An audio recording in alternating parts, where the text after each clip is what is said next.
Drama serial गुलाम बादशाह सुंदरी की आने वाली किस्त कहानी में कई नए मोड़ ले आने वाली है, क्योंकि आने वाले एपिसोड में देखने वाले हैं कि क्या गुलाम और सुंदरी की मोहब्बत मुश्किलात के बावजूद बरकरार रह पाएगी या फिर बादशाह अपनी जिद और इख्तियार के जोर पर सुंदरी को अपनी ज़िंदगी का हिस्सा बनाने में कामयाब हो जाएगा।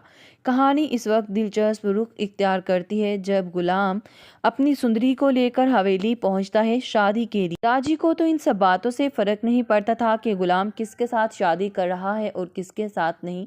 जब उसे ये बात मालूम होती गुलाम शादी कर रहा है तो उन्हें इस बातों से कोई भी लेना देना नहीं था, लेकिन बादशाह कैसे पीछे रह सकता था गुलाम की शादी पर। वो ये बात अच्छे तरीके से जानता था। गुलाम उसकी हर खुशी और हर गमी में शरीक रहता है तो वो पीछे कभी भी नहीं रहने वाला था। यहाँ पर अब जैसे ही वो आता है अपने भाई को सलामी देने के लिए और देखने के लिए कि उसकी भाभी कौन बनने जा रही, जिस लड़की के लिए वो जमाना मारा मारा फिर रहा था और उसका किसी काम में दिल तक नहीं लग रहा, वही लड़की गुलाम की दुल्हन बन जाएगी। उसे इस बात का बिल्कुल भी आइडिया नहीं था।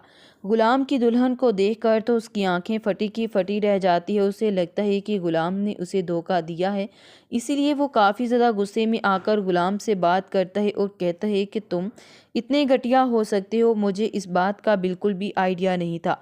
गुलाम अब ये बातें सुनकर परेशान तो बहुत ज़्यादा है और कहता है कि आखिर क्या हो गया है बादशाह, आप ऐसी बातें कैसे कर सकते हैं। बादशाह अब बहुत गुस्से में आकर इसके गिरेबान को ही पकड़ लेता है और कहता है तुम्हारी हिम्मत कैसे हुई, तुम गुलाम हो, तुम बादशाह नहीं बन सकते हो। मेरी मोहब्बत को तुमने चुराने की कोशिश भी कैसे की, लेकिन यहाँ पर सुंदरी तो गुलाम से मोहब्बत करती है, बादशाह से नहीं। और ना ही वो कभी ऐसा करेगी कि वो बादशाह को अपना हमसफ़र चूज़ करे, क्योंकि उसके कोई भी व्यूज़ अच्छे नहीं है बादशाह को लेकर। वो इसे बहुत गलत इंसान समझती है और कहती है कि ये बात मैं बहुत अच्छे तरीके से जानती हूँ और मुझे बहुत अच्छे तरीके से आइडिया है कि जो कुछ भी बादशाह कर रहा था और जो कुछ भी इसने किया, इसकी घटिया हरकतों के बारे में आइडिया है। तभी वो आगे बढ़ती है और आगे बढ़कर उसके मुंह पर थप्पड़ मार देती है और कहती है कि आखिर तुम्हारी हिम्मत भी कैसे हुई इस तरह बात करने की गुलाम से। गुलाम मेरी मोहब्बत है और गुलाम को मैंने अपने लिए खुद इस्तेमाल किया है, अपने लिए खुद चूज़ किया है।